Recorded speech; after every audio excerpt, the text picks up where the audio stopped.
Good evening. Happy Friday, everyone. We're so glad that you're here.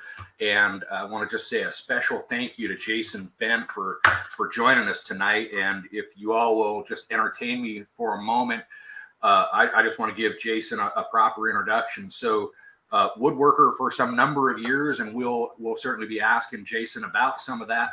But I just want to touch base real quick. It's one thing to do something. It's a whole nother kettle of beans to try to share that knowledge with other people. And this is something that I think Jason has just done an amazing job at.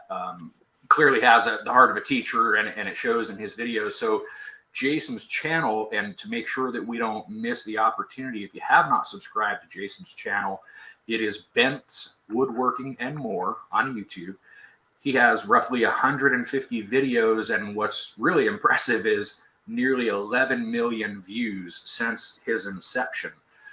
It includes content ranging from entry-level tasks that are within the reach of really just folks that are starting up and getting into woodworking, but also includes more advanced techniques in woodworking. But the one common theme that seems to exist in all of what Jason is doing is he really breaks it down in a way that doesn't make it feel unapproachable, and his method of explaining the different steps involved with whatever project he's trying to show is just really a welcoming way. And so, Jason, I just want to say welcome to you. Thank you for joining, and congratulations on a very successful amount of reach that you have achieved with YouTube. So that is fantastic, and welcome.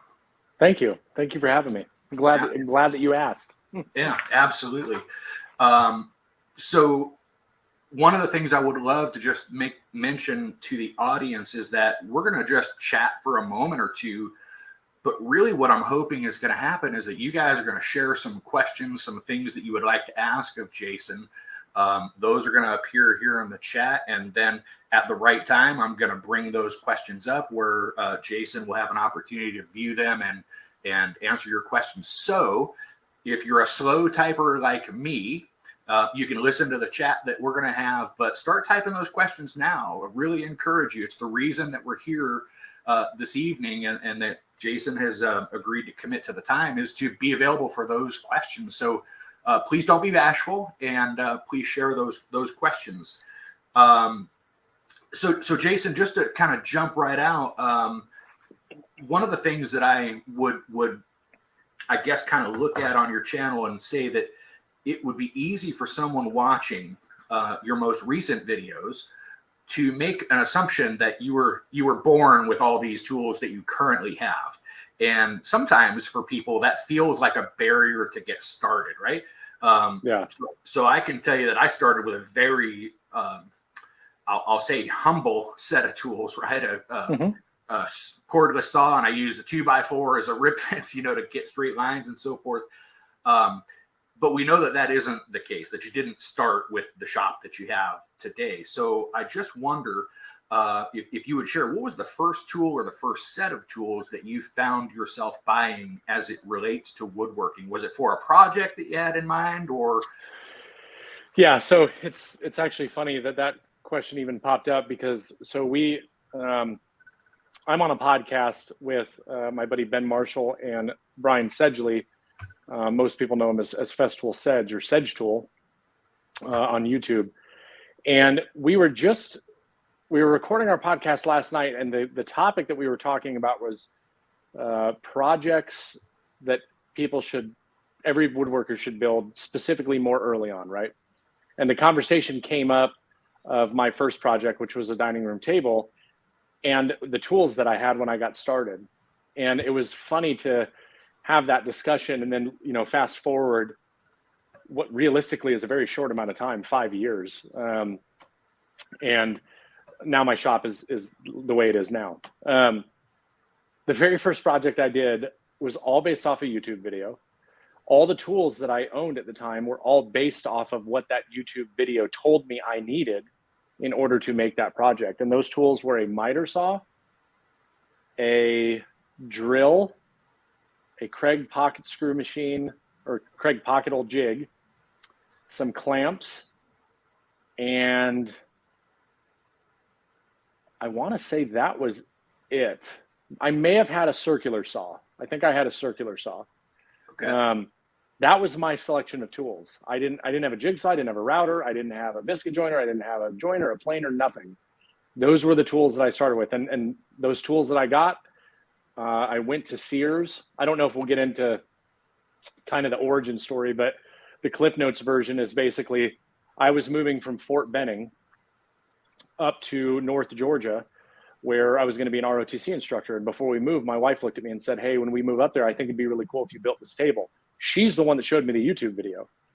So I watched it, figured out what tools I needed. And I told her, I said, hey, well, before we move, why don't I buy these tools now? We'll just put them in storage. And when we get there, I'll just have the stuff already. Yeah. And so I went to Sears back when they were still selling Craftsman. Yeah. And I bought the Craftsman circular saw, the miter saw. They pretty much had all the things that I needed at the time. And that's kind of how I got started. Those were the tools that I had when I first began. I actually had a picture pop up the other day on my Facebook, and it was a memory, right? It was right after we moved to that house, and I had just put together my miter saw, and you just see on this one wall of my garage a miter saw and this little, rickety workbench that I did to store those tools. And that was it. Wow, And that's how I started. And like I said, that was 2016. So I guess it's been about 6 years. Yeah, 2016, February of 2016. Okay. And is that your origin story? Is that the thing that kind of kicked you off? That's it. Okay. Yep. Yeah. I want you to build me a table, and I did, and I built that one project. To be fair, my first project actually was that little workbench, which I built like on a Saturday. That was the first thing I did, just so I had a place to put the tools. And then the very next day, I started the actual project for the house, and I built that, and I was just hooked. Yeah. I mean, ever since that moment, I've been all in on woodworking. Yeah.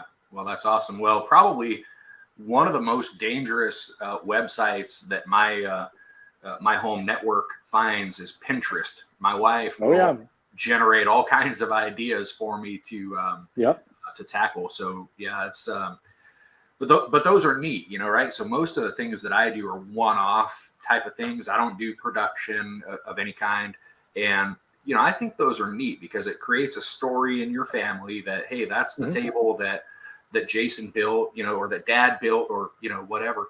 And so I'd be curious, did you have somebody in your life that had exposed you to woodworking? Was it maybe a vocational class in junior high or high school, or was someone in your family formative to you in getting into woodworking? So the short answer is no. My grandfather on my mother's side, so my mother's father, I don't remember. I never saw him doing anything, but I remember in his house when I was very young, you'd go into his garage, and in his garage, he had this separate little room. And in that room had like a vise, it had some hand planes. It had a very small collection of tools. And so I know that my grandfather did do that kind of stuff. And again, I was very young at the time. I know he did do that kind of stuff. And when I got into it, my mother kind of talked to me about it, that my grandfather used to build furniture and stuff years and years before that. But that was the only exposure I had. Then I went to, in junior high, I did take shop class. And the only thing I remember about shop class in junior high is cutting my thumb open on a bandsaw. Okay. And I remember walking up to I'll never forget this. I walked up to my shop teacher. His name is Mr. Bond. And I walked up to him and I was holding my thumb. I was pushing something through and I had my thumb behind it. I didn't know any better. Yeah. And it went through and it just cut into my thumb, and I pulled it back real quick. And I went over to him and I was holding my thumb. And I said, Mr. Bond, I just cut my thumb open. And he just looked at me, totally calm, straight face. He was like, well, you're not supposed to do that. I was like, okay. So that kind of killed woodworking for me. Back then I was only taking it because I had to take it in school. I mean, it was just the class that I went to. So fast forward years and years down the road, I never had any interest in it. I've done multiple things. I was very into golf for a very long period of time. I actually thought that's what I was going to do. When I was younger, I actually thought that I was going to, go to college for golf and all these other things. And then I got into bass fishing in the Army when I was in Georgia. And that was kind of my life, right? Even when we moved to North Georgia, I had to pull the boat out of the garage all the time just to, do any kind of woodworking. And then I got into woodworking, and that kind of just consumed me. So I got rid of the boat. And I remember when I was a drill sergeant at Fort Benning, and I was really into the fishing, my first sergeant, he was a woodworker. And another guy that I worked with was a woodworker. And I used to make fun of them all the time. And I used to joke around with them, and, I'd call them like their favorite show is probably Home Improvement, all kinds of weird stuff, right? Just give them crap all the time. And I'll never forget this. I remember my first sergeant used to call me in his office all the time and show me videos on his computer from Steve Ramsey and Jay Bates. And at the time, I had absolutely no idea who either one of those people were. And I remember looking at him, and I said, do you know how lame it is that a grown man is calling another grown man into his office to watch other grown men build things in their garage? Right? And so he just thought it was the coolest thing ever. And then when I was in Georgia, that's when I finally met Jay. I watched a lot of his videos early on. Yeah. Jay came out and did a shop tour video at my shop. That was the first time I actually met him. And we've become really good friends since. And I remember calling my old first sergeant, and I told him, I was like, hey, guess who's here at the shop? And I sent him a picture of Jay and I, and he was just like, head over heels excited. And I told Jay that story. I was like, my first sergeant was like obsessed with you, and I thought he was a loser because he was watching you. But that's about the only exposure, to woodworking that I had ever had. Previous to that, I had just had zero interest. Even when I saw them doing it and heard them talking about it, I was like, that's the last thing in the world that I would ever want to do. Yeah. And here you are with 11 million views later, right? And here I am. It's hard to believe. Yeah. So I would tell when we first start out with something new, whether it's woodworking or you have really, jumped into YouTube and made a really big presence, right? So when we first start out with something new, we often only see that first chapter, right? In your case, I'm going to build this table. That's all I'm seeing right now. And you have really no idea how the story is going to unfold. But if you were to go back mentally to when you made your first video, did you anticipate that your channel would grow the way that it has? Or the other part is that when you built that first table, did you see at that moment, was it instant for you? You went, oh my God, I love it. Or was it after it was done and you said, yeah, I want to do more of this? And did you expect it to become such a big part of your life? So the first part of that is, did I ever expect the woodworking part to become something? After I built the very first thing, yes. I have a very addictive personality. A lot of people have called me in the past an impulse hobbyist. Because, first it was golf, then it was bass fishing, now it's woodworking. It's like, what is it going to be next? I used to be very into, street bikes, motorcycles. When I get into things, I get into them very heavily. Yeah. And so the minute I did that first project, the bench was one thing, right? Because I built that in a day, put it together. But when I built the table and we took it in the house and I saw my wife, how excited and happy she was, and then looking at that and saying, I made that, right? It became an obsession for me.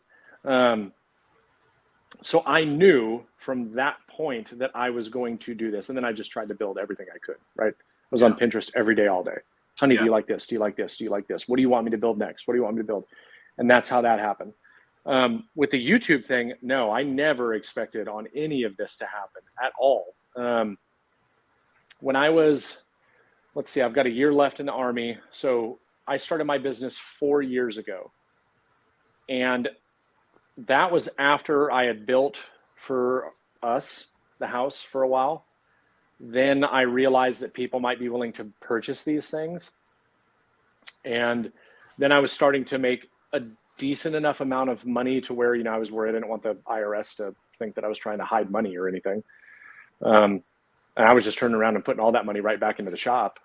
This was never about supporting our family. This was just kind of it became a thing to fund my obsession for woodworking because I just wanted to buy more tools. Like everybody, everybody goes through that. So it turns out there's really two hobbies, right? There's woodworking, and then there's tool acquisition. Absolutely. That's the second hobby, right? So yeah, and the tool acquisition is way more addictive. That's right. Yeah, that's so. Right. I never had any. If you would have asked me 6 years ago, if you would have said that you're going to have a YouTube channel that talks about what that talks about woodworking, I would have said you're crazy. There's absolutely no way I have any interest in doing that, or woodworking for that matter. Yeah.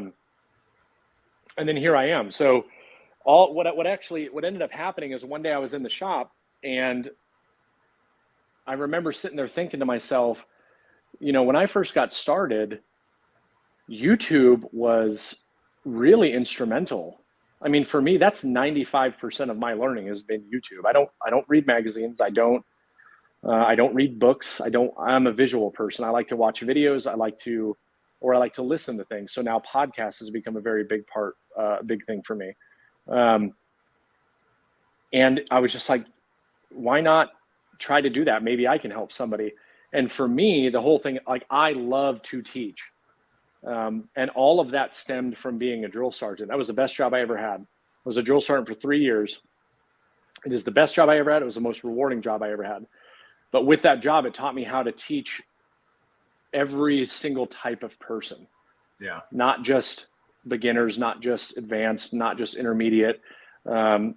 Everybody, people with learning disabilities, people have zero life experience. So they teach you how to instruct things in many different ways. So 99% of the way that I instruct things is completely based off of my time as a drill sergeant. That's really what sparked my desire for teaching. And so I did that. And then I was lucky enough to go be an ROTC instructor where I taught, tactics and things like that to cadets. And I did that for a very long time. I mean, I had 7 years basically of experience between instructing, being a drill sergeant versus instructing in a classroom environment. And so I just said, you know what, I'm going to start making YouTube videos. So I literally took my cell phone, propped it up on my miter saw station, and you can go back and watch my first video. It's terrible, but that's how I started. I said, I'm just going to tell people how I got into woodworking. Yeah. And the whole reason for starting the business 5 years out was so I knew that at the time I was like, I want to build client furniture and I want to build this business into something to where I step out of the Army in 5 years. I'm stepping out into an already established business. I've already learned the ropes on pricing and taxes and everything else that comes with a business, all the learning curves, while I'm still being supported by the military. Yeah. And then I just did my YouTube video and everything shifted for me. I was like, that was really fun. I want to do that again. Next week I was doing another video. Next week I was doing another video. And I did quite a few videos. I had no idea how I wanted to do them, what I wanted to do. I had no idea how to film anything. I knew nothing about lighting or audio or any of those things. I just grabbed my phone and started recording. And then I was like, well, let me try a camera. And then let me try this camera and that camera. It was just old stuff that I already had. And little by little, the videos got a little bit better. And then I did a video on how to make shaker style doors using a table saw. And that video changed everything for my channel and also solidified for me that I need to be doing instructional content. And I even started the video off. It's funny, if you go back and watch this, I started the video off and I said, this is my first time trying to explain how to do something, so it's probably going to suck, but we're going to do it anyways. That's how I start the video out. It's only to set the bar low, right? Yeah. That video, the comments that I got, the feedback that I got, that video completely changed everything for me. And once I saw that, I kind of doubled down on that. And, I have videos that come out and they're a total flop. I have videos that come out and they do really good. I have videos that I think are going to do great and they don't. I have videos that I think are going to do crappy and they do awesome. Yeah. There's really no way to tell, but at the end of the day, I know, and this isn't to sound big-headed, I know the thing that I'm good at is explaining things. That's just, I enjoy doing that. It's easy for me. It's unscripted. It is just natural for me to be talking about things. The things that I don't like doing build videos. And I actually catch a lot of flack for that, because they're like, oh, it's great that you do these videos on tools and how to do things, but we never see you build anything. It's like, well, that's not what my channel's about, you know? Yeah. So I know that was a very long-winded way of saying that, but that's basically how everything has evolved the way that it is. That's why I, decided finally I'm going to stop doing client work. That happened about, I want to say 3 years ago now. I did my last client piece in like May of 2019. And I said, I'm just going all in on YouTube now. And it has made my life a lot more enjoyable, because I don't have all the stress of doing client work, and I can really focus on YouTube. And when I retire, I mean, a lot of things are going to change, and that's why I can't wait. So I actually have time to do all of these things that I want to do. So being that you have experience in a teaching role, right? There's, I'll call it the endorphin hit, when you see the light bulb go on for someone and they say, gosh, I never thought about it that way. In that environment, the endorphin hit that I get when a video hits home with someone and they say, this was the answer that I needed for this question that I had, or just even a simple positive, hey, this really helped me. I appreciate, that's the thing that makes me want, okay, great. I love that. We got to figure out what the next thing is. What's your moment when you get reinvigorated to say, I really want to do another one, and I want to do it about this? What's that motivator for you? Exactly the same thing. Yeah. Okay. That's the only reason I do this. If you know that it landed on somebody in a positive way, I just, there's not a whole lot else that feels that good. The whole reason I have this conversation with people a lot, the whole reason I got into this is because, I told you, YouTube was a huge factor for me. And I know the world we live in now, that's 90% of America, especially the younger population. If they want to know something, they want it immediate, they want it now, and they're going to look for a video, or they're going to look for, they're going to reach out to somebody that they know and they trust. Yeah. I got into this because I wanted to help people. I would say that I'm probably one of the more approachable and reachable people with an audience of my size in comparison to a lot of other people out there. And I don't understand why. I understand why. A lot of it's monetarily based, right? The money is great. Don't get me wrong. The money and the opportunities are fantastic. It can be life-changing, realistically. But for me, the entire purpose of doing this is because when I get a message like you just said, where somebody sends me a DM, or somebody leaves a nice message on a YouTube video, or somebody sends me an email. I've received letters in the mail before, and it just talks about, how they started doing woodworking. They watched some of my videos. It's completely changed everything, changed their life, right? They were going through a bad time. They found this, they did that. Hey, I've been looking all over for a video that explains this. I've watched 20 videos and I finally found yours that explains it to me. Right. That is what keeps me doing this. It is that, because then I know I'm doing something right and people are getting value out of it. The day that stops, I no longer want to do this. Yeah. Well, that's awesome. So what I would ask you about, there's something unique that I discovered. So I will tell you something kind of funny. So in my professional, up until 2 weeks ago, I was a business owner. I owned a Ford store and a Toyota store with a business partner of mine. We just sold the last one, the end of January, February. And so if we were walking around in our day-to-day business, I don't know that you would guess that, this is really, so I quit watching TV 10 years ago. I couldn't stand what was on there. And I said, man, I want to go. I've always been handy around the house and that kind of stuff. So I said, I really want to take this to another level. Like you, I have a tendency to jump off the highest diving board that I can find to start something, right? Mm-hmm. But I did this one a little different. I went to an auction and bought an old cast iron wood tech saw, built in the 80s, but it was built like a brick, right? Right. And then realized, okay, I really have the bug. And I had the general mishmash of tools that probably most guys in a garage would have. And then I realized I guess it was 2-3 years ago, I got on a anywhere but China kick. And I realized half the shit in my garage was all, made in China. So that's, behind me, you'll see a number of sustainers or whatever. And it's not that. So I needed a domino several years ago, and I bought that and a dust extractor. And that got me a view of Festool's quality as an example, right? Mm-hmm. But what I then realized is, okay, they're made in Germany. Now, maybe not every component is, but the company is German. It's not Chinese, and I'm gonna throw my hat over the wall and just quit consuming Chinese products. So that was one evolution in the tools that I was using that helped. But this is a long way of going about it. As I was working in my regular business, I had an opportunity to meet Izzy Swan, and the purpose of meeting him was I wanted to do some advertising with him. I was going to give him a truck or something for a year for maybe some product placement and mentions of my Ford store, which was right outside of Charleston, South Carolina, which is not far from where he is.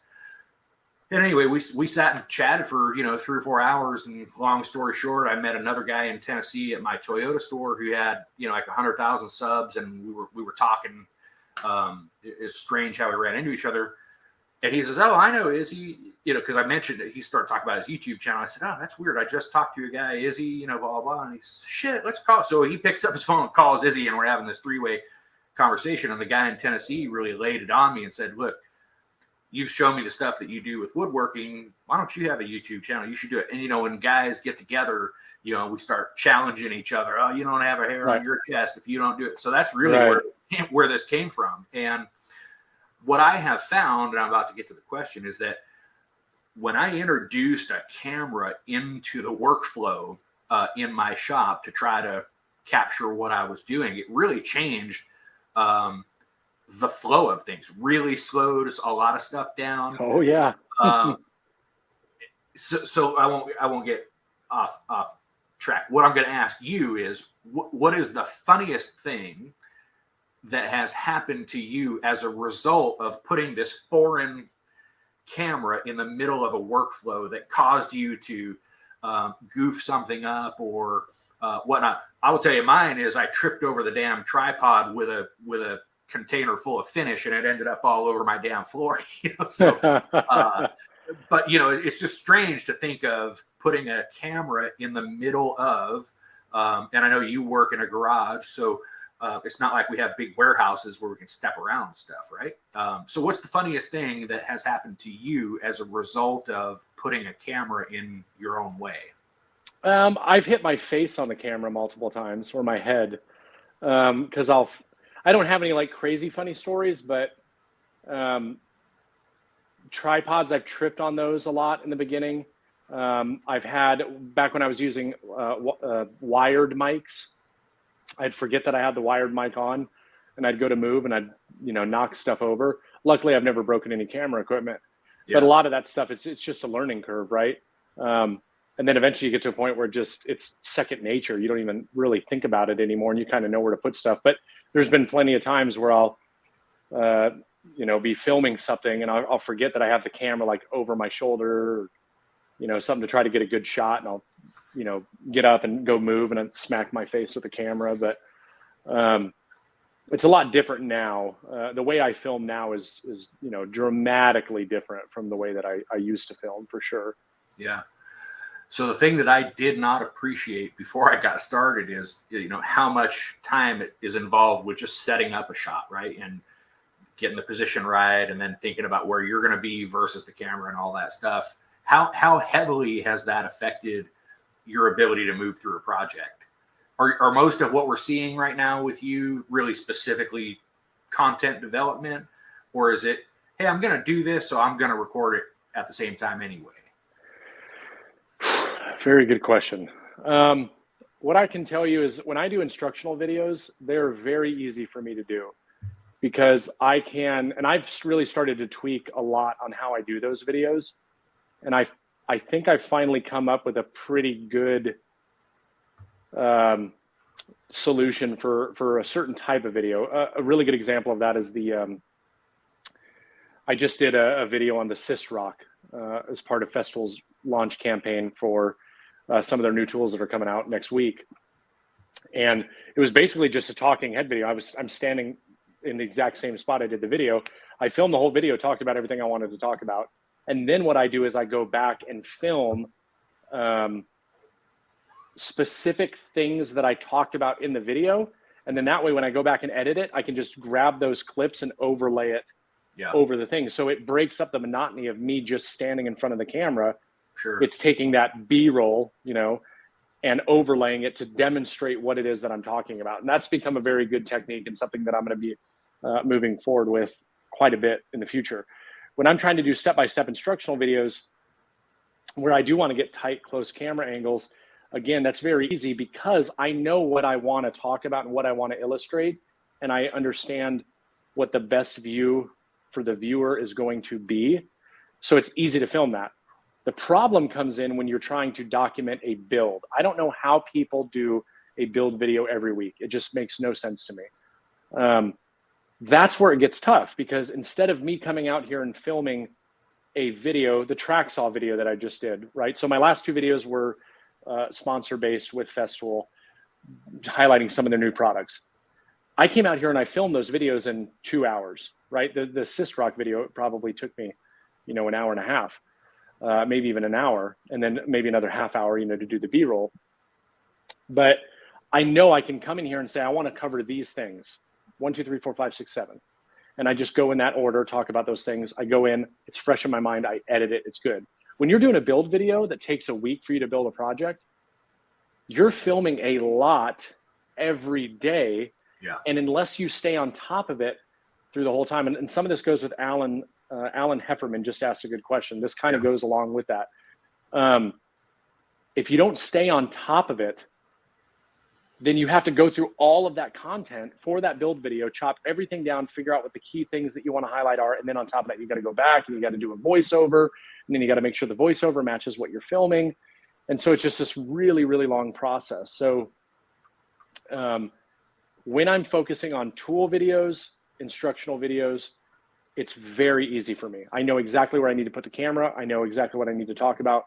When I'm doing build videos, it's different, right? Because you want to get me making these cuts from maybe 3 different angles and pick which one looks the best, or it really drags things out.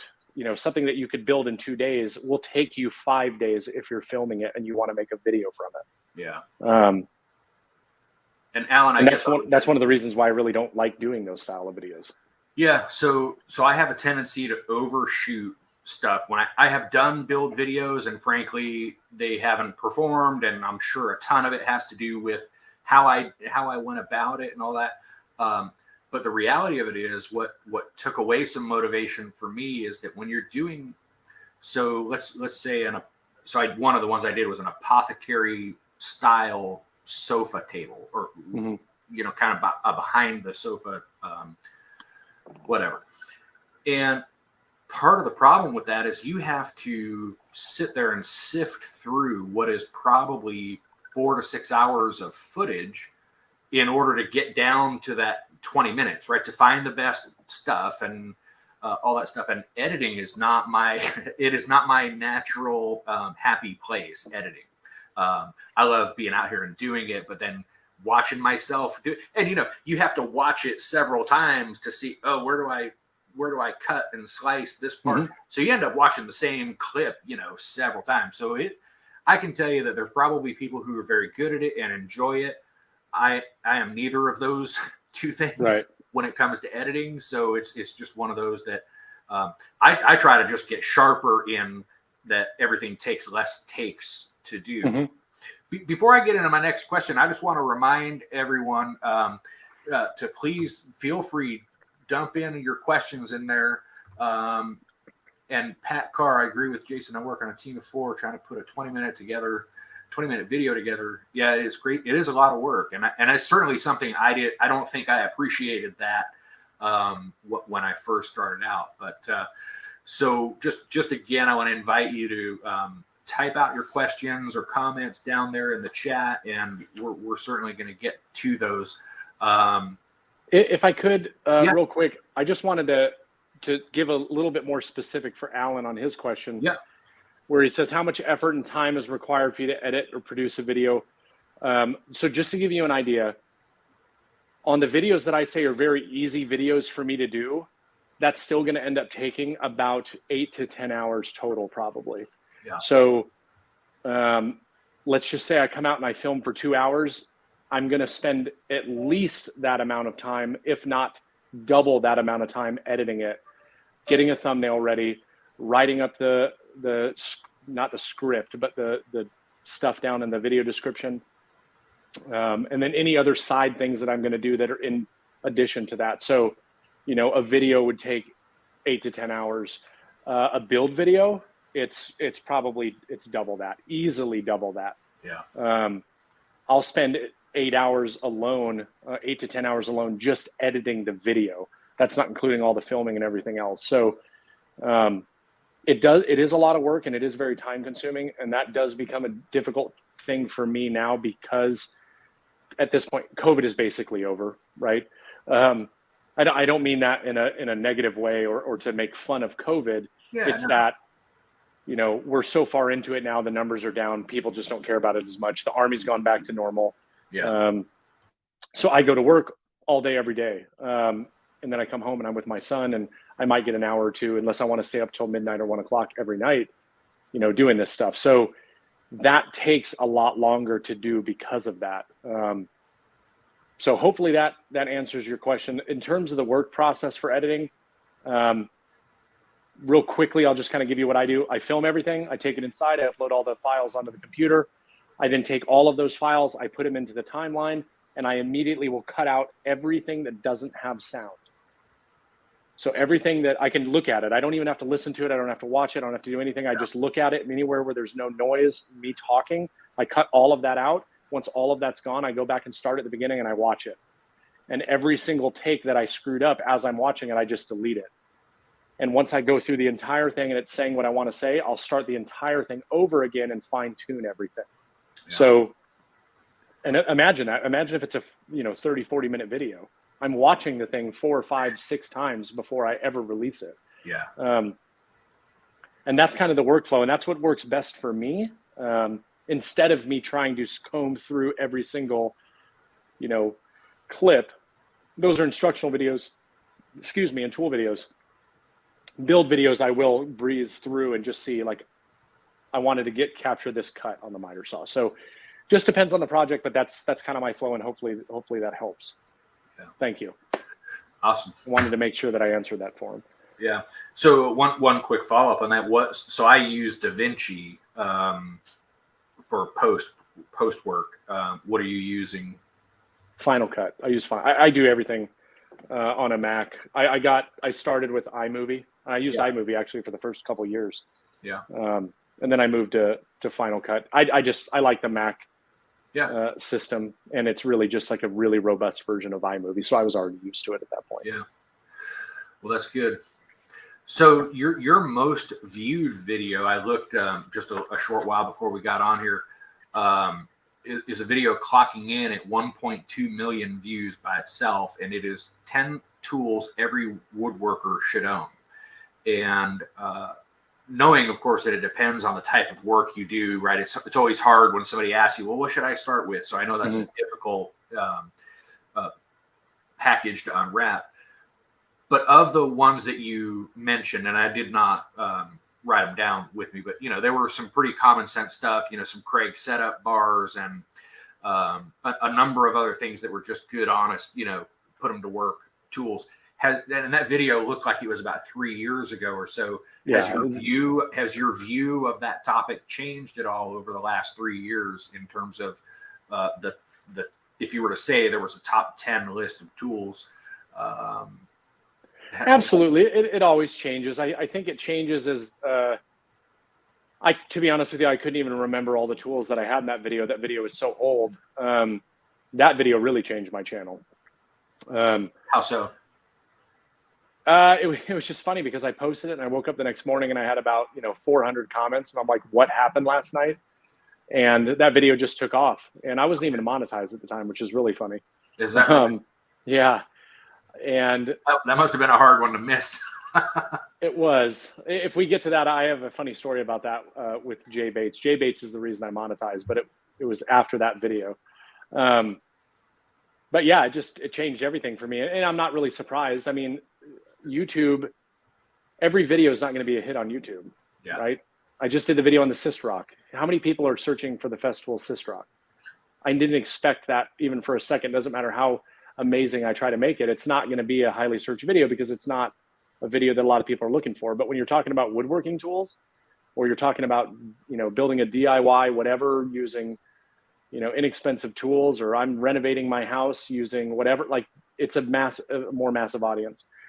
But when it comes to the tools at the time, those were like 10 things, like what are 10 things in my shop that I find really helpful? And that's kind of what stemmed that video. That was completely spur of the moment.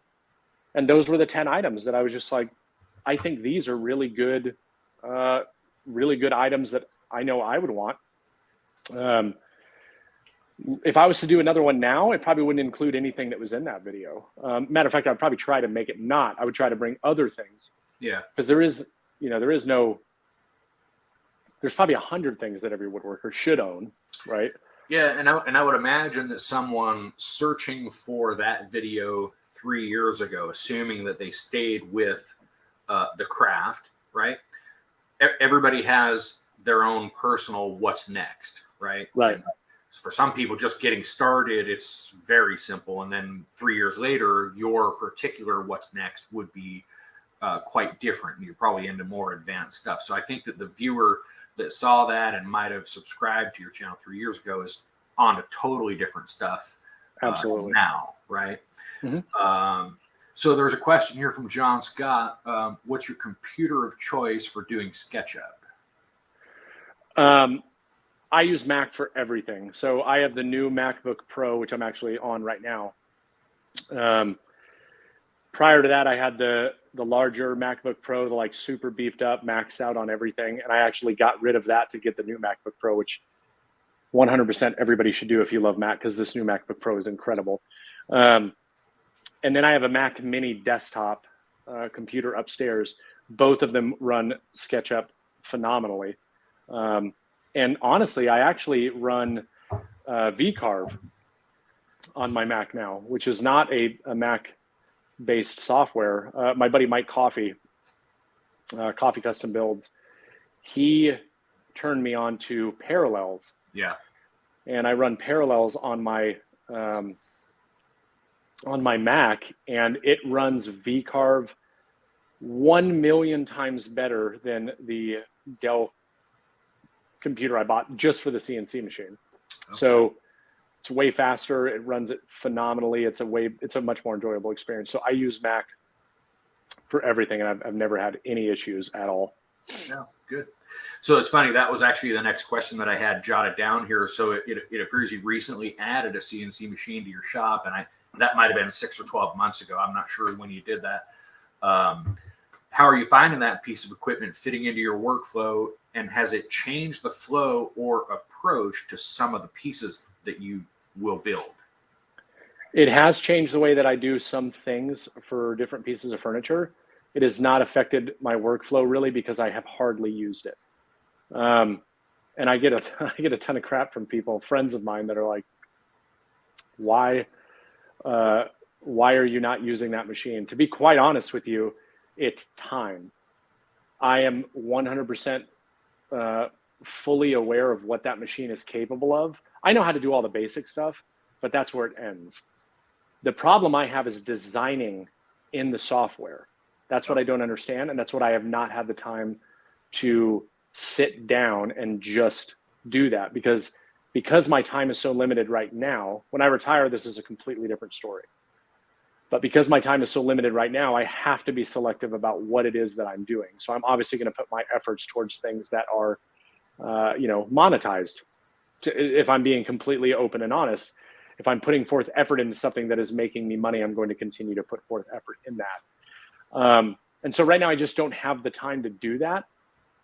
It will drastically change the way that I do things eventually. Yeah.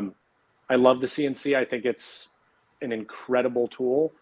I love every time I use it. Matter of fact, Mark Lindsay, I know you had him on here. I've watched tons of his videos because I don't know if there's a video out that he doesn't cover something. Yeah. So I did just recently have him on, but like you, so I've got a CNC as well, and I will tell you, I think that one area that I think we might have some commonality in the type of work we do is that I love building furniture. That's my number one joy, is to give someone a piece of heirloom level. It's going to be around for generations, kind of furniture. What I have found, so I'm not a sign maker, and I know you can use CNCs for all that kind of stuff, and there's nothing wrong with that kind of work, but it's just not where I focus, right? But I can tell you that when you get to that stage, where you do have the time to incorporate it maybe a little bit more, I have found it to be so helpful with either straight making a part out of a glued up panel, or arches in legs or something. But if for no other reason than template making of complex curves, and then using your traditional tools, right? To bring your workpiece down to your template, it has really allowed me to explore more fine results that previously I probably wouldn't have had the patience to do manually. Mm-hmm. So I hope that you do have that time to put that thing to good use, because I have found that it's like a second set of hands in my shop. Mm-hmm. I can cut it loose and it's going to work away at something while I'm doing some other operation nearby. So I never have any desire to put it like this. I barely use my CNC machine right now because of the reasons I already said. But I'm getting ready to move, and when we were looking at different houses, if we would have had enough like land to build this big shop, I would have sold that and bought a 4x8 right off the bat, because I know what it's capable of and what it can do. The biggest reason I put a CNC in my shop is for templates, because of the content creation side of things that I do. My end game is that I want to produce paid content that is very in-depth and detailed and walks you through step by step, very similar to Mark Spagnuolo and the Guild. Yeah. I want to do something like that, and I want to build a community separate and really have a close connection with a smaller group of people, right? Really put forth the effort on the video and everything like that. But I want to build certain pieces of furniture that would require templates, or templates would be helpful. And that's why I got that. Again, the hang up that I have is designing those things, something that I actually will be doing later on this year. Axiom, I have an Axiom, but they actually they do 2-day courses. You can do a beginner, an intermediate, or an advanced. And I've been trying to go for the past, year and a half. But because of COVID, they kept canceling the classes.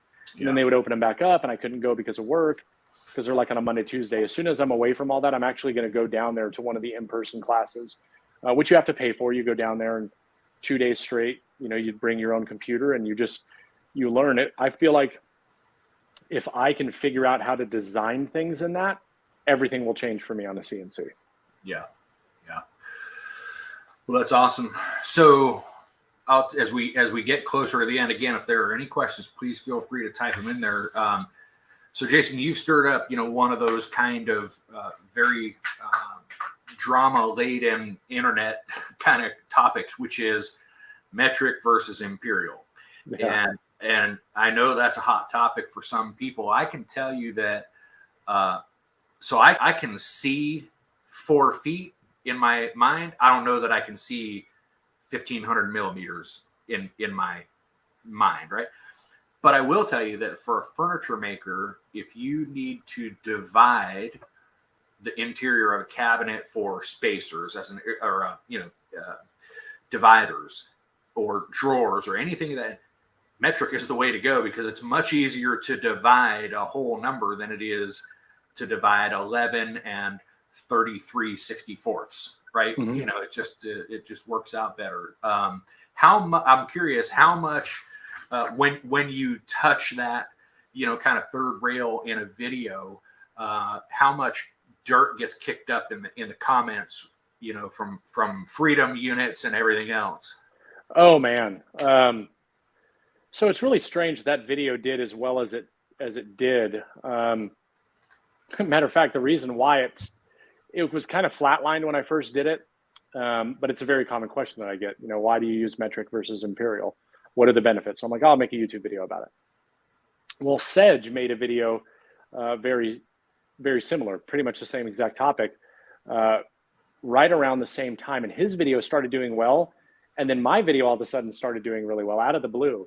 And I was in his shop one day, and I looked at him and I said, "Hey, let's look at my views. Like, where are they coming from?"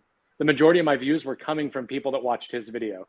Okay. So I just thought that was funny, but I actually stopped answering comments on that video because it was 50-50. It was people on there. It's so weird why that's such a hot topic. I don't understand. It's people are, and even people in Europe and everywhere else, they criticize me because I said millimeters in the video. It's like, well, why are you talking about, we would never say something was 1500 millimeters. It's like, okay, I understand that, but right, the purpose of the video is to demonstrate one measurement to the other. I'm going to use millimeters. If I start talking about centimeters and meters on top of that, then everybody's heads are going to explode, right? So I completely understand where they're coming from, but that was very common. And then a lot of, people like making stupid comments, you live in America, why are you using metric? Just dumb stuff. But in terms of woodworking and accuracy, if you're somebody that doesn't do well with numbers and fractions specifically, right? Yeah. If you're somebody that doesn't do well with fractions, metric is 100 times easier. What people get caught up on is they relate the metric measurement to the imperial measurement when the two have no basis on each other whatsoever. Yeah. Right. So if I'm building something and a client says they want it 72 inches, that doesn't mean it has to be the exact transfer over to metric, which, might be, let's just say it's, 2014.7. It's like, oh, well, now the metric is stupid. Well, it's not the metric is stupid. It's that number doesn't mean anything, right?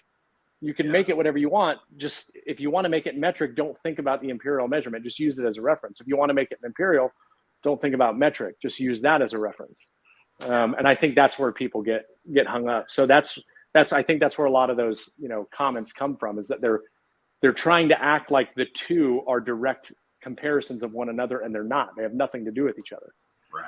Yeah. So, well, it was the biggest. There's up a lot of craziness, though, for sure. It was for sure the biggest lie of my school years, which was study for the metric system, because all the road signs are going to be in metric, and that didn't work out to be true. But I will say that if I have to divide the inside of a carcass for 3 dividers or something, I'm getting my metric tape out to do it. Right. Mm-hmm. If I haven't planned it out in a different fashion, I need to, find that measurement in those 3 cavities. I'm absolutely going with metric. So I think if you're using whole numbers on things, if I'm building a table and I want it to be 6 feet long, and I know it's going to be 30 inches tall, and I'm using 1 inch thick material, my base is going to be 29, all of those things, it's really easy, really, really easy to use imperial because you're using whole numbers. As soon as you start incorporating a bunch of different fractions where you get into the 8ths, the 16ths, the 32nds, and the 64ths, and then you're trying to add all those things up, it really presents a problem. With metric, I think all cabinetry, period, should be built metric. Because everything that is built for cabinetry, the primary measurement system for that is metric. Across the entire world, every catalog, the Bloom catalog, everything. It's all based on metric measurements. And plywood's not 3/4 of an inch. Yeah, it's not half inch. Yeah, so not a 1/4 inch. You're a little different. I'm a little different than probably a lot of folks who are working in a garage. So I mill my own lumber. I prefer to buy it rough sawn. I can make it whatever I want it to be, and I'm sure you can too. But most of the rest of the world is going to go to the big box store, buy a sheet of plywood. They're in their brain going to assume that it's 3/4 of an inch, and then you compound that shortage over a couple of panels, and all of a sudden you can't figure out why edges aren't lining up anymore. Mm-hmm. So I think that's where it really runs into accurate measurement is certainly important for making anything either square or the size you expect it to be, but then give yourself the tool. And that's what the metric reference that I'm talking about. I'm just going to use a different tool to do the same job. If I have run something wild and it wasn't, down to a hard plan that I was following, and I knew that everything was X dimension, and I'm just going to figure it out what this cavity is going to be at the end. Well, then it's metric all day long for me on that. Right. So we are 3 minutes from the top of the hour, Jason, and I do want to just follow up on one thing. So you said you had a funny story about Jay Bates and one of your videos. The monetization. Yeah. So tell us about that quickly. So I had, I think, around 30,000 subscribers on YouTube when I met Jay. It was after that video came out. And at the time, I was doing affiliate marketing on Amazon, I believe, and that was the only side revenue that I had coming in. And Jay came out and did the shop tour video, and right after we got done filming it, we went to dinner that night, but right before we went to dinner, he looked at me and he said, "Why have you not monetized your YouTube channel yet?" I'll never forget this. And I looked at him and I said, "Well, Jay, I think that probably one of the benefits to my channel," and again, I was clueless at the time, said, "I think one of the benefits to my channel is that people can watch my videos and there's no ads." Oh, no. They probably like that. They probably like that there's no ads on my videos because every video has an ad. He goes, "When's the last time you watched a YouTube video that didn't have ads?" I said, "God, I can't even remember." He goes, "Exactly." He's like, "Every video has an ad. The fact that yours has ads or doesn't have ads, everybody's used to the ads on the videos now. And now they're just bananas, right?" But this was back when, you might watch 4 videos and one of them might have ads in the beginning. Now every single video, it doesn't matter. And I looked at him and I said, "That's actually a really good point." He goes, "If people don't want to see ads, they'll buy YouTube Red." He's like, "So you need to monetize your channel immediately."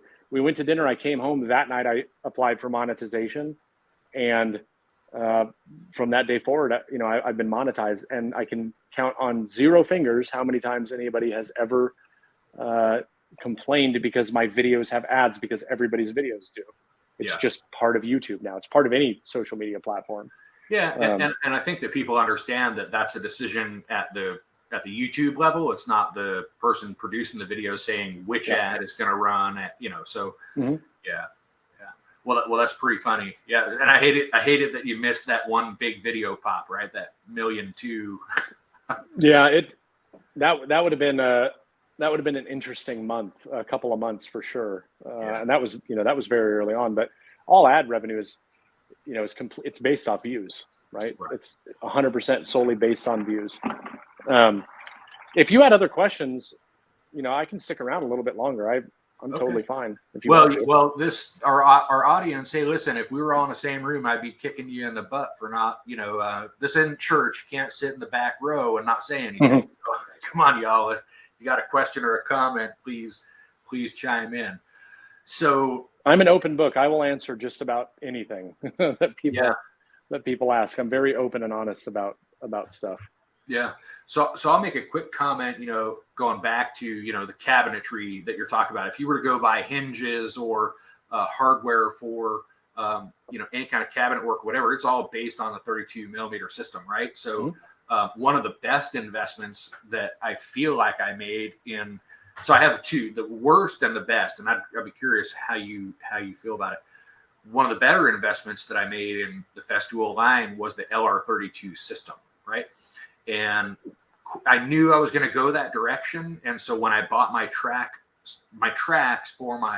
so I only bought one track. So it's the TS75, because I said, I'd rather have a heavier saw that can get through everything than the 55, which, was a little less power. So that LR32 was a very We need to talk about that when you're done with this story. Okay. I'd be curious. And then the worst investment that I think that I have found has been the Carvex. I have not been happy with my Carvex at all. So I'm curious what your thoughts are about that. So the Carvex, it's funny when I was really getting into Festool and I was basically getting to the point where I was like, I'm just going to replace every tool that I have that Festool makes. I'm going to get a Festool version of it. The one thing that I was the most held up on was the Carvex. And it was because it's like that one tool that you actually do see a lot of people make negative comments about. I've never found it to be a problem simply because I don't use a jigsaw all that much. Yeah. I actually really like the design. I think one of the biggest complaints is where the power button is, but for me, I actually love where the power button is. So, but that is definitely one of those tools that it's either you either like it or you love it or you hate it. I will agree with you 100% on the LR32. If you're doing a lot of cabinetry, I think that it is probably one of the most genius systems there is out there, but it's very intimidating to people early on to learn because it can be very confusing. But once you figure it out, yeah, I think fantastic. If you were to just crack open the instructions and assume that you're going to be there in 3 to 5 minutes, that's probably not how it's going to work out for you. But if you'll spend just a minute figuring it out, it really is super. It's dead simple, but I guess the way to wrap your head around it is difficult for some folks. Okay, so now tell me about my TS75 comment. Okay, so this will answer Mike. Lido's Wood Shop is in here. He says, can you chat about the new track saws? I wanted to get a cordless. Now with the new F model, my head is spinning. So let's see, there was a couple other questions that came in too. Yeah, so we'll come back up to those. All right, so Festool last year came out with the TSC K 55K, which replaced the previous cordless track saw, the TSC 55. And on that saw, they put this new 1.8 millimeter thin kerf blade on this cordless saw. And then fast forward a year later, on the 25th of March this month, so next Friday, next Friday is the official launch date, which you can go to local dealers and you can purchase one of these if they have them in stock. I was just at a local Woodcraft and they have literally 100 sustainers there, all wrapped up. Do not open until March 25th, and they're all the new track saw. Well, the new track saw is the same TS55 as before, the corded version.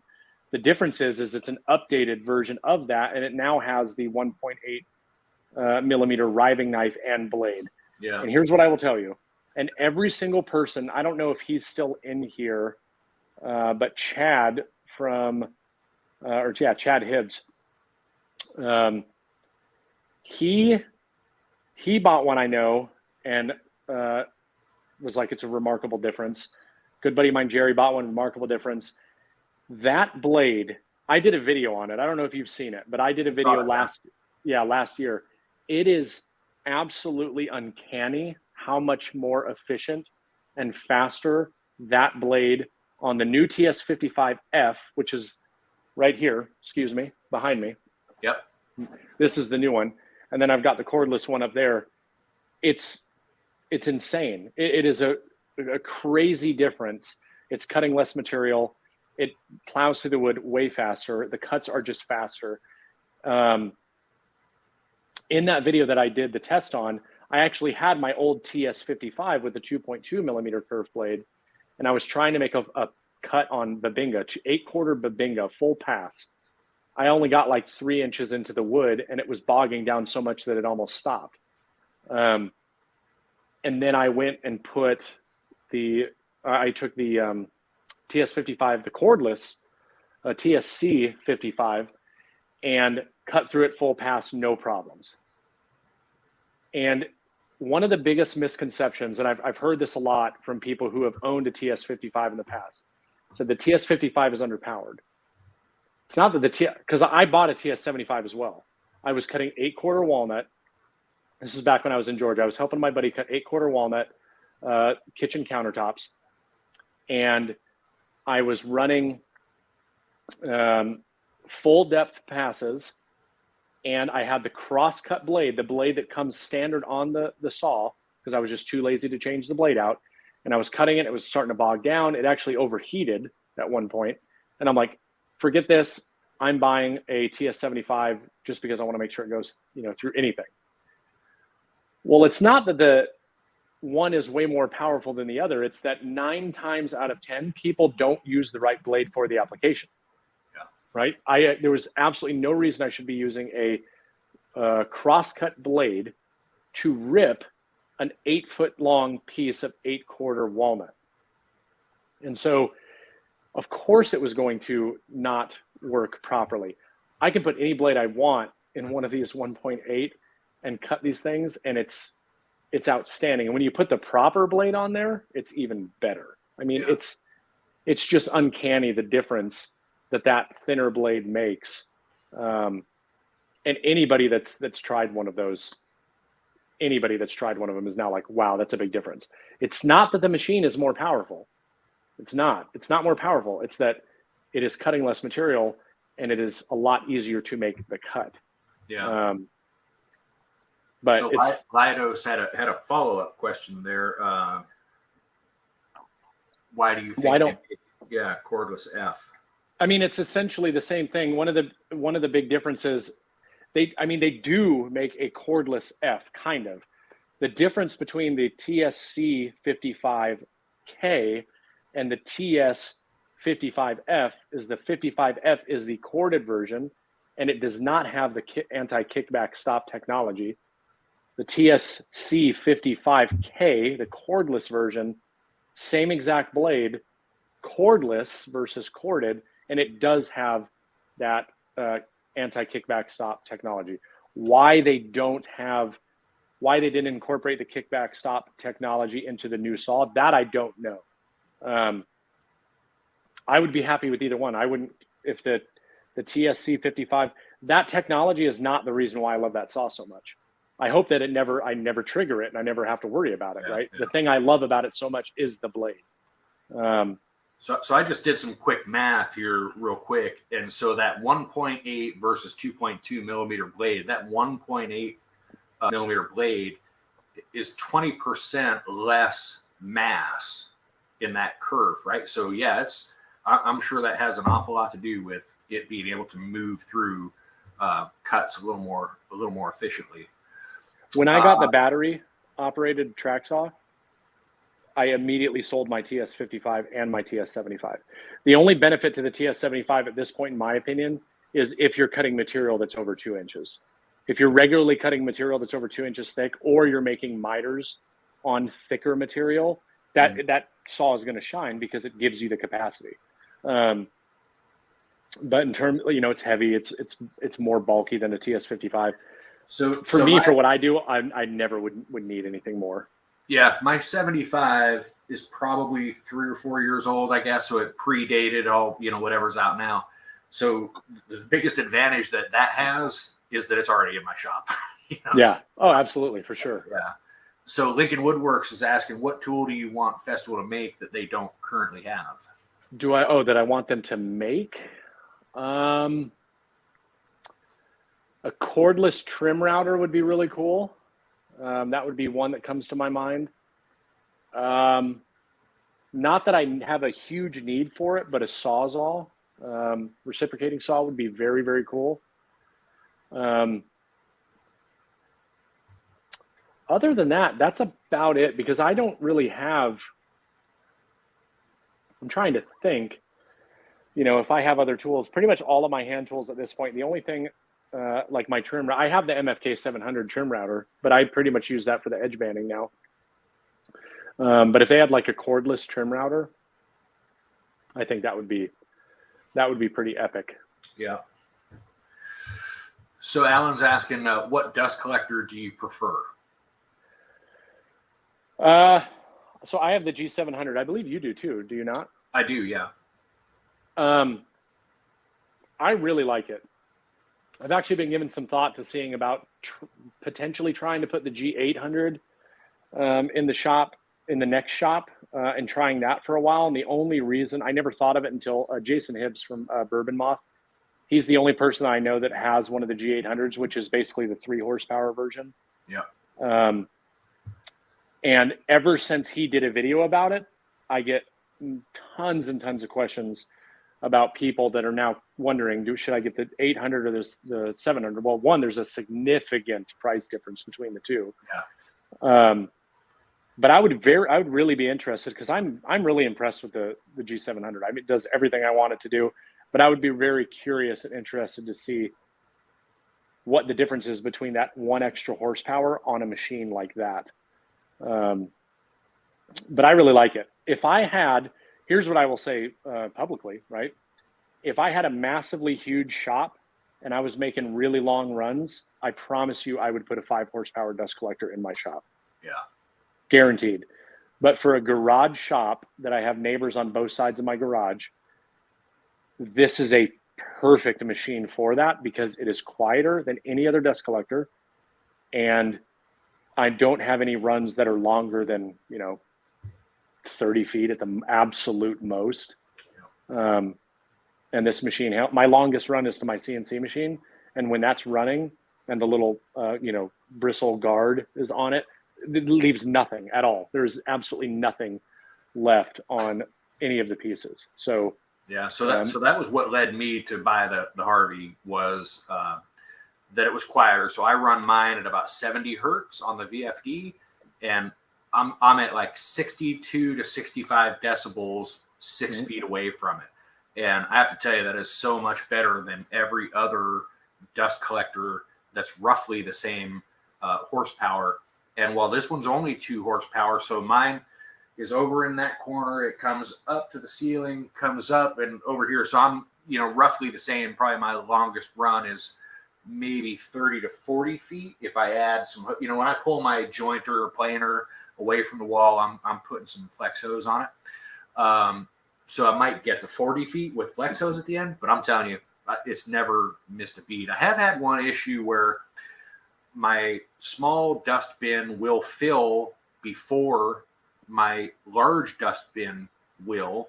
And it's not that it's that much fine dust, but somehow it's going over the top of the first bin. And so I contacted Harvey, which I will say I was disappointed that it took 2 weeks for him to get back to me. And I had to follow up with them and say, hey, I sent you this email asking a question, what the hell? And they basically gave me some directions to take it apart and move the hose inside the deal. And I just haven't done it yet. I just keep a tighter eye on how full I'm getting it. But overall, it is much quieter. And even though it's only 2 horsepower, it does an amazing job. So have you seen the video I did on the filter clean out? Yes. That is the best thing that I have done for that dust collector. Yeah. It actually encourages me to clean it out now, because I take the other hose that has the mag port fitting on it.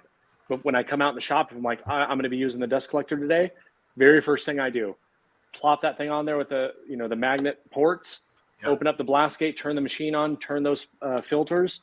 And I do that all the time now. Before, cleaning out those filters on the side where I have mine was not a fun experience. Right. And I let the thing overflow too many times. Yeah. And because of that, I neglected it. And I was trying to turn the paddles one day, and one of the paddles busted on the inside of it because it was so clogged with dust, which is what inevitably led me to replacing the filters to go through that process. And I will never do that again. It's very inexpensive, awesome thing to do. And it just, everything is done from the front of the machine. I don't have to worry about anything anymore. So there's a guy, and I can't remember if it's Inside Carpentry or Next Level Carpentry. Next Level Carpentry. His was the first video I think that I saw of it. Me too. And that caused me to go look at it, right? And so I don't know. That must have been a couple of years ago now, I guess. But so Lido's Onefinity Woodworker should be in this upcoming week. Well, that's awesome. So some of the guys that have cycled in and out of here, we are in the same Facebook group for our CNC is called Onefinity. And so my machine is 48 by 32. And I had the machine that he's talking about, which was a 32 by 32 before I found this upgrade. And well, I tell you, what a great machine. So there's no belts, no wheels. just a fabulous machine and a really good company. They really knock your socks off with the support. So let me see here. Have you had any issues connecting the Festool tracks? I have not. I have so I think that there may be some aftermarket connectors that I don't know if that's what you are using, but I just use the Festool ones, and I have to say I have not had any issues with them going together or staying straight. I have always, of course, I actually have the new ones that Festool just released. They're in the sustainer that my computer is sitting on right now. Yeah. But Festool just released some that are basically self-aligning. But I'm like you.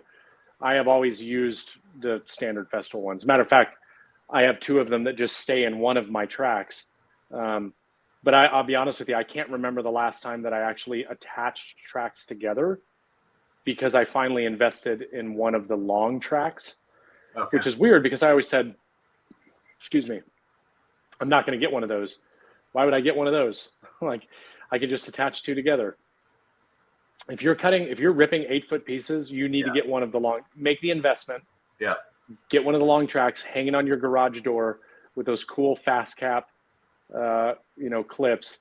Yeah. It makes everything so much easier. I use that more than probably any other track at this point now, because I'll throw my sheets of plywood up on my assembly table and I'll just start ripping everything, and I'm just using that same track over and over again, and it's just great. So yeah, I don't remember what they cost. They're a little bit cost prohibitive. I feel like they're $400 or $500. I would say that I'd probably have to be doing a little more 8-foot long, type of cuts to make that jump. If you're doing it regularly, I think it's a really good investment. If you're only doing it like once or twice every now and then, attaching two makes sense, especially if you already have the two. But when if you're somebody who only has one and you're like, oh, I could just, go buy another one, at that point, you've already invested basically the same cost, if not more, because now you have two tracks. Right. I always encourage people, if you're able to do that, get two tracks that are a different length. That way you can use them for other applications, but still give you the capacity. But if you're ripping lots of sheet goods, having that long track is fantastic. Yeah. Let's change gears for a second. Okay. So I know that you had previously gone to Workbench Con, and I feel like they didn't have it the last year or two. They didn't have it last year. Okay. Yeah. So did you go this year? Oh, yeah. Yeah. How was it? The best time I've had so far. Yeah. Okay, good. Yeah. So for those that you may not have heard of that before, I'm surprised even there are some people in the community that haven't heard of it. I might not do it justice, so help me out, Jason. So this is a conference for people that are in, I guess I would say, the content creation space, and it may not just be wood, it can be other medium as well. Is that primarily the audience that they're drawing, are people who are making content? General yes. woodworkers and I would say the large population is people that are creating content, and that's not just on YouTube, whether it's Instagram or whatever. However, you'll get a lot of people that are very that don't create any content, and they're just doing business stuff. A lot of people that have Etsy pages, things like that. And this isn't to plug our podcast, but our podcast is the Green Suiters podcast, which is on just about every podcast platform. And episode 27, I want to say, or 26, we had just got back from Workbench Con. The three of us actually went out there, and we did a full episode recap of Workbench Con and kind of talked about who it would be good for, who we'd recommend going, what we did, what some of the key takeaways were. So if anybody that's listening that wants to find out more about that, definitely go listen to that. I think we'll get a lot of information, but yes, it is primarily for the content creation side of things. And there are brands and some other stuff there as well. All right, so I'm just going to throw a link in here. And Jason, anything else that you're working on that you would like to mention, by all means. If we don't promote ourselves, nobody else will, right? Yeah, right. But no, Workbench Con. While you're doing that, I'll kind of give a little bit more on Workbench Con. You're going to go to classes that have to do with people that are giving instruction on how to be successful on Etsy. They had a timber framing class. They had getting started on YouTube class. They had, which is a fantastic class that I went to by John from Lincoln Street Woodworks. And it was just phenomenal. I actually went to it both days. I've never done that before. But it's not necessarily like you're going to learn stuff. Like for me, there's not a lot of things that I'm necessarily going to learn in the type of classes that they have there. Unless it's talking about something that I want to find out more information about, like scaling my business or something like that. And I'm learning it from a guy like Jonathan Katz-Moses, right? Or I'm learning it from somebody like, Brad Rodriguez or whoever, right? Somebody who has way more experience doing all of this than I do. Where you really, really make connections and get the best info is in between the classes and at night at the bar. Yeah. And that's the entire reason I went. I will be completely honest about this. I went this year to hang out, talk to people, and drink. And it's not because I'm some crazy alcoholic. It's because I've been there 3 times now. And I know that as soon as all of the classes are over, the conversations that you're going to have one-on-one with somebody late at night or in between classes or, going to and from dinner or whatever the case is over breakfast are invaluable and are worth every single penny to go to that conference. And it's just a great time. And you meet so many great people. Think about it like this. Everybody that you've watched in woodworking or whatever on YouTube, not everybody, because not everybody goes, but a lot of the people that you watch on YouTube, that you watch on Instagram, TikTok, whatever medium you're on, that you've maybe reached out to and built a relationship with, talked to via Instagram or commented on their videos, that's your opportunity to go and sit down with them, have a beer, discuss ideas, thoughts that you have, get information, put a face to a name, just introduce yourself. It's incredible. It really is a great time. So I've often told people, so in my line of work, there would be occasionally industry type meetings or places where you get around peers or other companies. And it wasn't really always the meeting that you were hearing somebody speak or whatever. It was the interactions in the hallway and at the bar afterwards where you really got, the magic happening, right? So now you had previously presented there, I think, right? Because I think I saw a video, and it might have been a year or 2 ago, where 2 years ago you held a class, I think, and you said something that I think is very similar to what I think I try to tell people when they're kind of stuck and in their own way. Is you just got to start. You just have to get off the couch, let the remote control of the TV go, right? And just don't be afraid to fail, but just go try it out, right? And I think that was kind of a theme that you hit home on in your presentation. It wasn't the whole of your presentation, but it was a sage piece of advice that you were giving people that, you just got to not be afraid to fail, and yeah, I mean, failure, that's a big takeaway for the military. I used to tell all the guys when I was a drill sergeant, it's like, I wanted my guys to screw up in training because screwing up in training means they're going to be successful in real life. Yeah. And so the best way to learn things is by making mistakes. I love making, don't get me wrong, I hate it when I do make mistakes and it costs me money or whatever. Yeah, right. But at the same time, like, I won't make those mistakes again because it was a learning point. And so I love sharing my mistakes when I screw things up. And it's funny because the most engagement that I ever get on anything is when I actually share how I screwed something up, because there's this misconception, or I guess it's not a misconception. There's a lot of people out there that don't want to share their mistakes because they want everybody to think that they're perfect, and they don't want to they think they're going to get backlash from it. It's actually quite the opposite. Yeah. If I make a mistake and I post about it, I don't hear almost anything negative at all. People appreciate that. And so The biggest problem with social media and any of this, not just social, everybody doesn't want to be a YouTuber, right? Of course, they don't want to be. Everybody doesn't want to post on Instagram. That's fine. You don't have to. But the biggest issue is that now, because there are so many people doing it, it gives this thought and this idea that I have to be perfect to start, because they're seeing the now, they're not seeing the back then. Yeah. You know, and I tell everybody that asks me questions, I'm like, just start. It doesn't matter if your video sucks. Let it suck, and just don't be disappointed when it doesn't do well. Look at why it sucks and then fix it and do the next one a little bit better and the next one a little bit better, until finally you're going to have a video that does well. And then you're going to start to realize things. Yeah. You can go in, everybody wants to go into it ready to go, prepared. And then the problem with that is, okay, I've got everything that I need. I've got a good camera, which you don't need. I've got the perfect audio. I've got all of my lighting is right. I've got all the right perfect angles and all this stuff. And they put all of this time into doing a video. They release it. It does crap. And then they're like, well, this isn't for me. You know, everybody wants this immediate, you know, reaction. This is not a short game. This is a long game.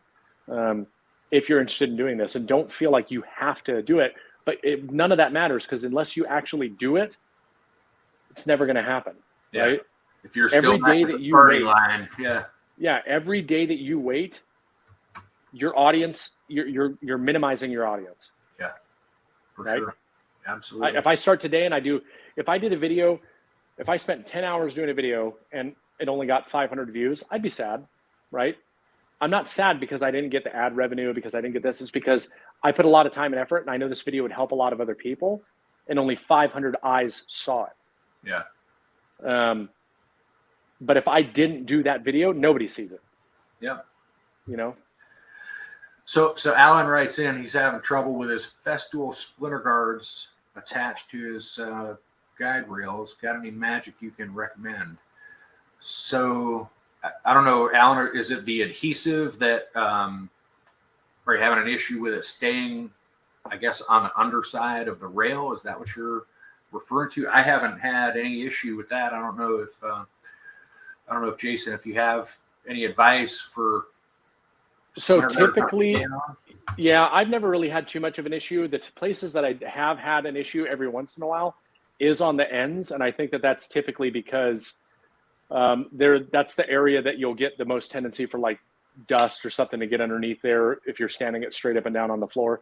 So two things. One, when you remove the old one, I wipe it down with like mineral spirits, rubbing alcohol, denatured alcohol, whatever, clean it off really good, let that dry. And then I'll put the new strip on, and I will dab a little tiny dab of CA glue on the two ends before I actually, press it down totally. And I found that just helps keep it in place. Because it's aluminum, sometimes you will get that to pop off a little bit, but for the most part, if you're not rough with it and you're throwing it around, I've never really had any issues. I replace my splinter guards fairly regularly. As soon as I get some sort of big nick or cut or something in it, because I'm doing something stupid, I'll typically replace it. I'll buy a couple of the, rolls that you can get, just rip it off and put a new one on. But that's the process that I go through. That it is the ends that seem to come loose. So yeah.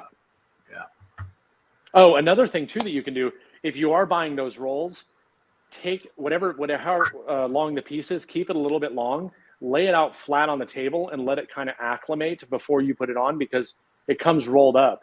So it has that tendency to want to pull away. If you actually lay it out for a while, it'll settle basically.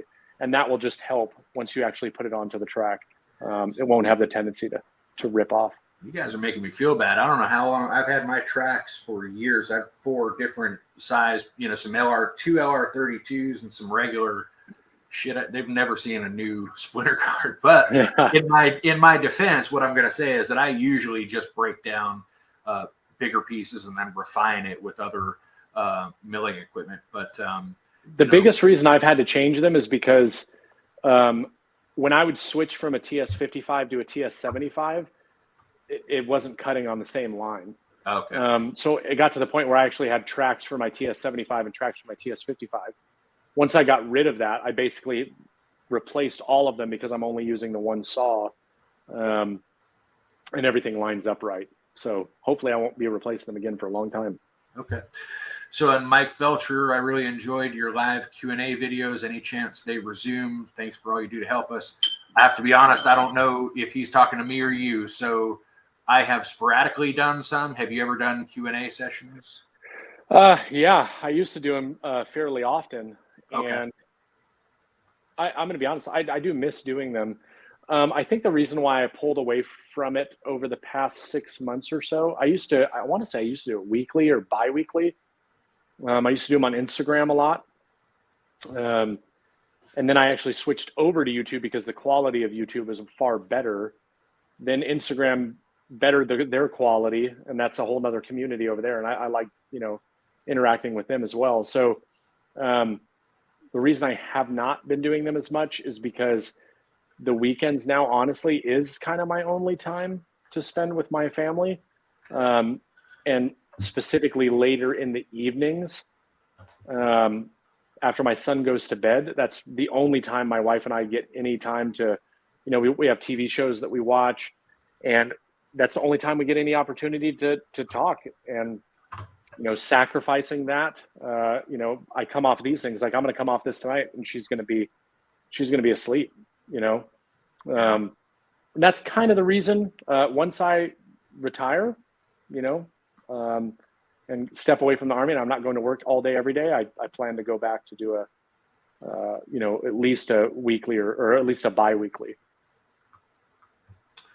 Yeah, I think they're fun because, again, it's that same kind of hit that you get, right? If you feel like you've connected with somebody and possibly helped them out. Solidos is saying Hibbs does it with an iPhone. So is that Jason Hibbs? That he's, Yeah. Yeah. Okay. Yeah. I'll tell you the one thing that I think I have learned is, so I started with a Canon D50, but I've got to be honest. I think that the fact that I'm not, I don't shoot in 4K because I just don't love the file size, right? I'm right there with you.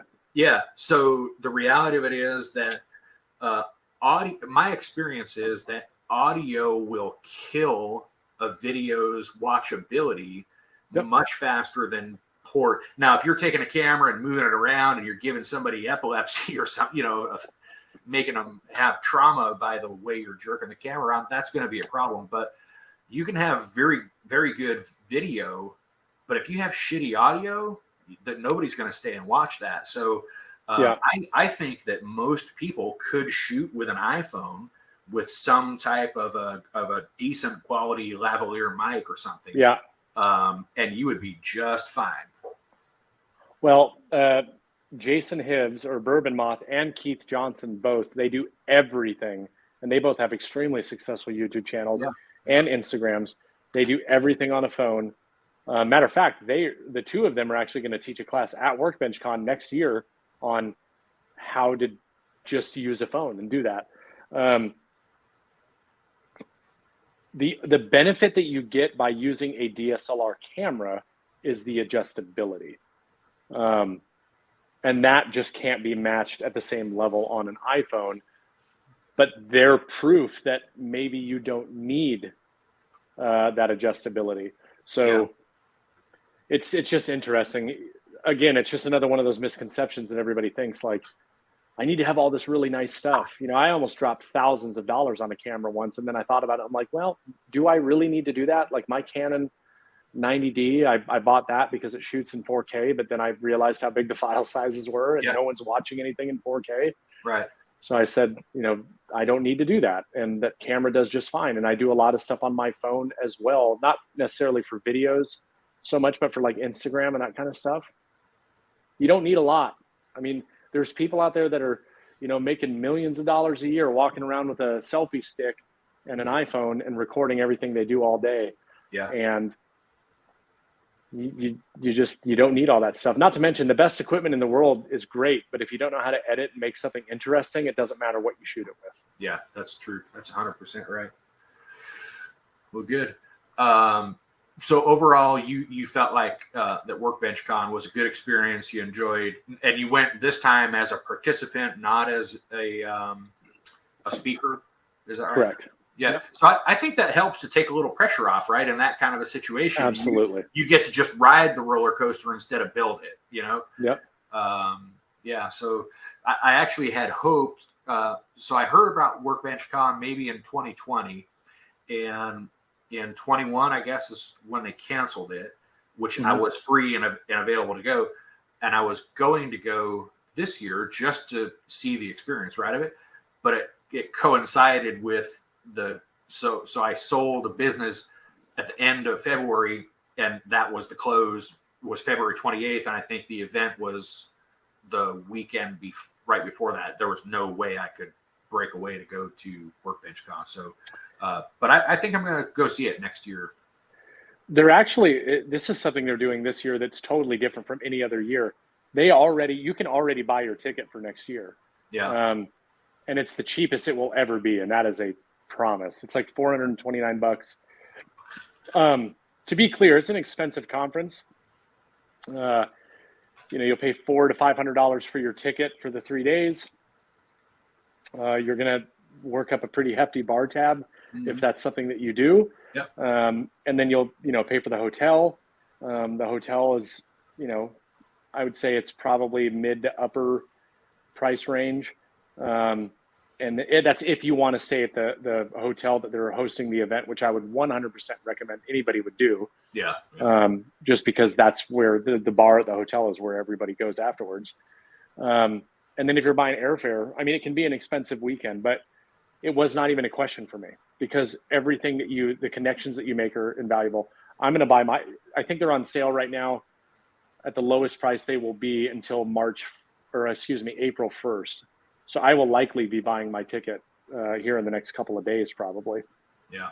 Well, I will definitely go again next year. It's so much fun. Well, and I think the good news, right? If you're playing it right and if you haven't just started out, hopefully you've got maybe a good tax person in your ear, if you're in that space. And a trip like that is, if you're running your YouTube entity as a business or your woodworking entity as a business, that's 100% write-off, in your business, so. Yep. But, consult your local dentist for tax advice. Exactly. Probably need to not make too many comments about that. But, so we have a few comments about using a heat gun to warm up the splitter guard and so forth. And, absolutely. That'll help. There's a lot of ways that you can help that situation, Alan. So, and my buddy Dave Gatton is here, and I'll tell you, thank you, Dave, for that. So Dave's a great guy. He invented a homebrew, I would call it, or a DIY CNC kit some years ago, and he has thousands of them out in the wild, and has brought a garage level, a hobbyist CNC machine within reach of people who might not have otherwise had the chance to do it. So my hat's off to you, Dave, and great job. And you're getting horrible feedback when I do a voiceover with a mic. Probably a number of reasons that could be happening, but I can tell you I don't love doing voiceover work. I would rather do it both. I would rather do it right now while I'm doing the operation, whatever it is I'm trying to demonstrate, because I just feel like I can never get the audio to match just right anyway, in terms of the same quality. So I've done a couple of different things. It's two different things, right? So if you're doing voiceover with a desktop mic, the quality of the microphone is everything. I mean, if you buy a $40 microphone, you're going to get $40 quality. If you buy a $400 microphone, you're going to get $400 quality. Yeah. And then there's some really great options that are kind of in between that. I use a Rode Wireless Go, which I don't have sitting right here. And I actually clip my microphone right here inside of my hat, and the little puck sits on the back of my hat, and it just connects to my phone. So anytime I'm doing instructional stuff, it's easy. If I'm doing a voiceover, it's always just background noise of the tools running, brought down way low. And then I have a Shure, podcasting style microphone, which is really, really good. However, the microphones can be good, but you really have to understand the settings on the microphone. And so what I like to do anytime I get a new microphone is I do tests on every setting. And while I'm doing the test, I say what that setting is. So as I go back and watch it or listen to it, I know exactly what the setting was, and I listen to which one sounds the best. Once I listen to which one sounds the best and I get it dialed in, then I know what settings I need to put it on, and I kind of just roll with that moving forward. So audio is extremely important. And if you're going to spend any money on anything, if you're doing YouTube stuff and you want to have good quality videos, audio would be the one thing I would tell you to spend way more money on than anything else. Yeah. Okay, so Jason, give us a rundown as we kind of wind down. So tell us about your podcast. Are you permanently on this podcast with other people? Tell us about that. Yeah, it's me. We've done 29 episodes now, I believe. The 28th is actually coming out on Sunday. We just recorded 29 last night. But it's me, Ben Marshall from Ben Marshall Designs, or Marshall Design Works is his website. He's an Army buddy of mine. He's medically retired. And then Brian Sedgley, again, Festool Sedge or Sedge Tool. He has his own YouTube channel doing his own stuff now. And then obviously does all the, Festool Live, Festool Sedge, Festool Shop Talk, which is Festool's podcast.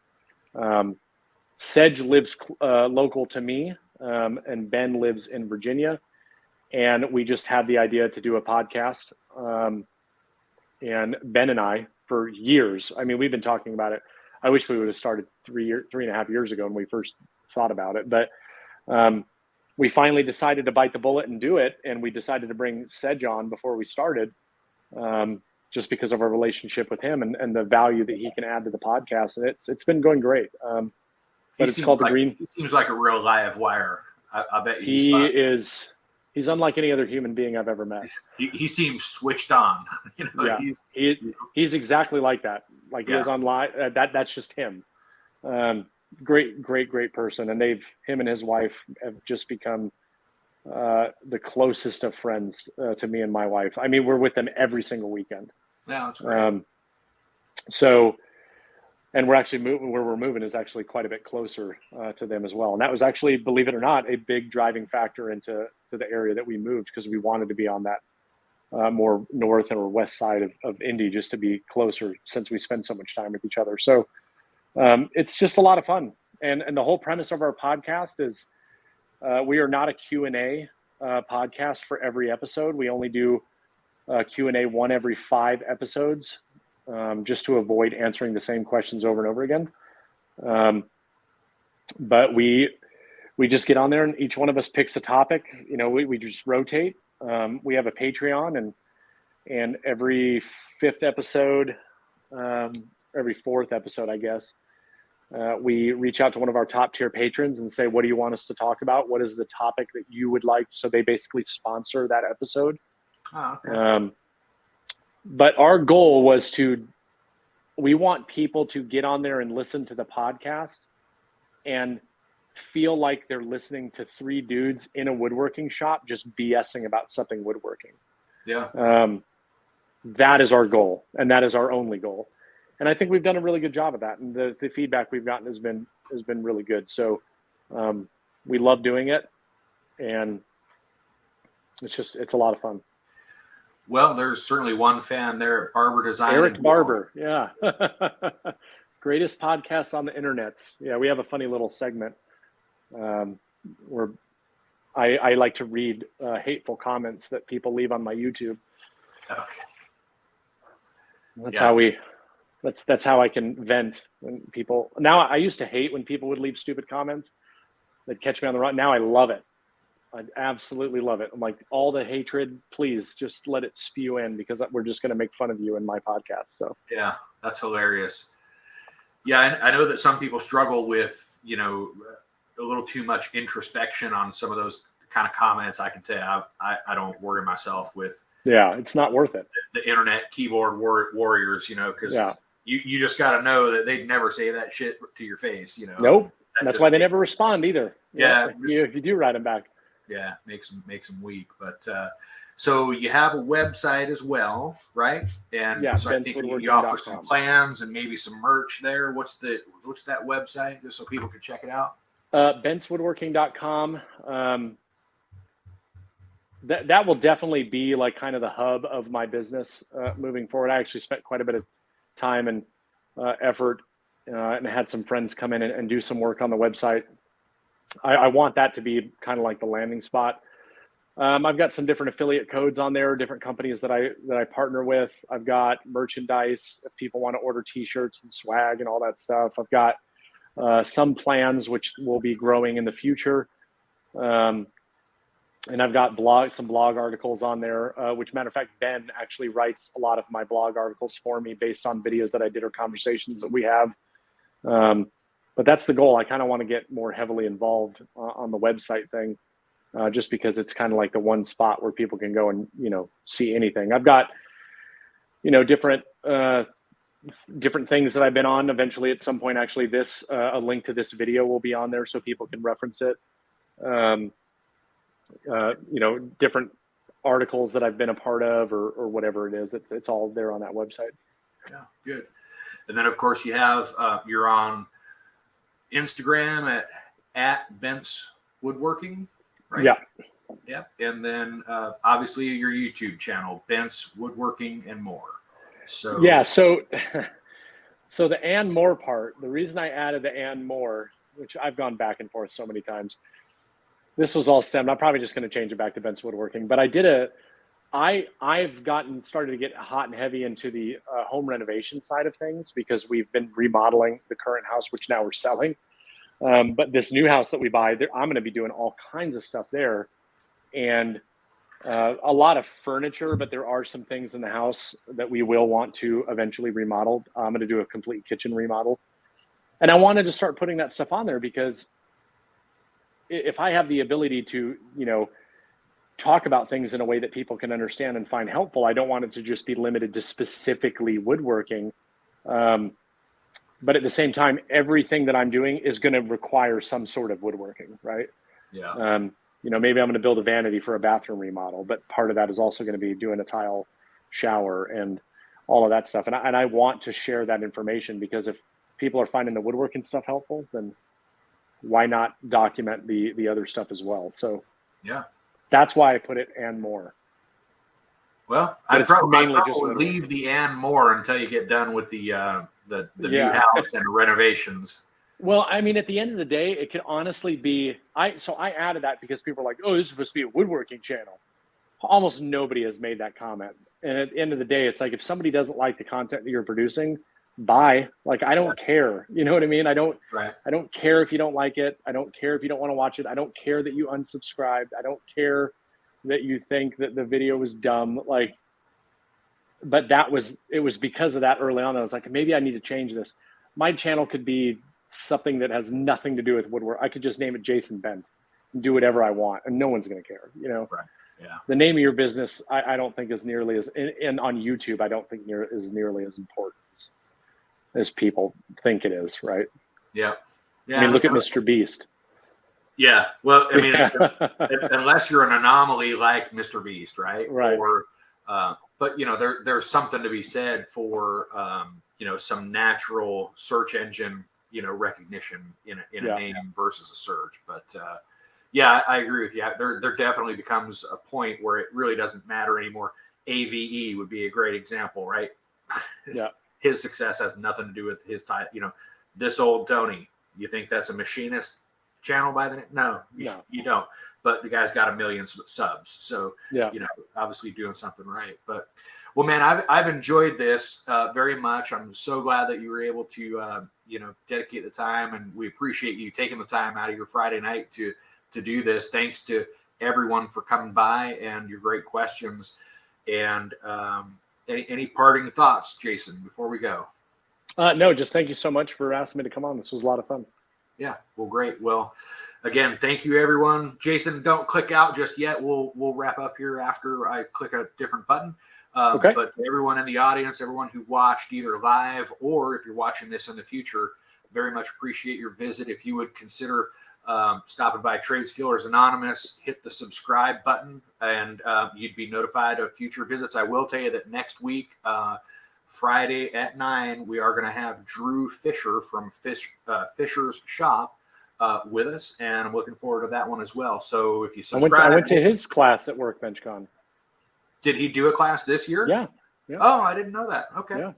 What did he cover? It had to do with like lighting and setting up your shop for like good shots. Okay. A lot of videography and photography type stuff. It was very interesting. Okay. Well, great. Yeah. So he's going to be on next week. Or no, I'm sorry. I'm thinking of a different guy, Blake Weber. Oh, okay. But I know Drew Fisher. I just totally derailed you. I apologize. That's okay. Blake Weber. Weber All Wood Shop. Yeah. All right. Well, next week it is going to be Drew Fisher, and we're excited to have him. And again, Jason, thank you for being with us, and to everyone watching, we appreciate you. And we'll see you next time. Thanks so much, everybody.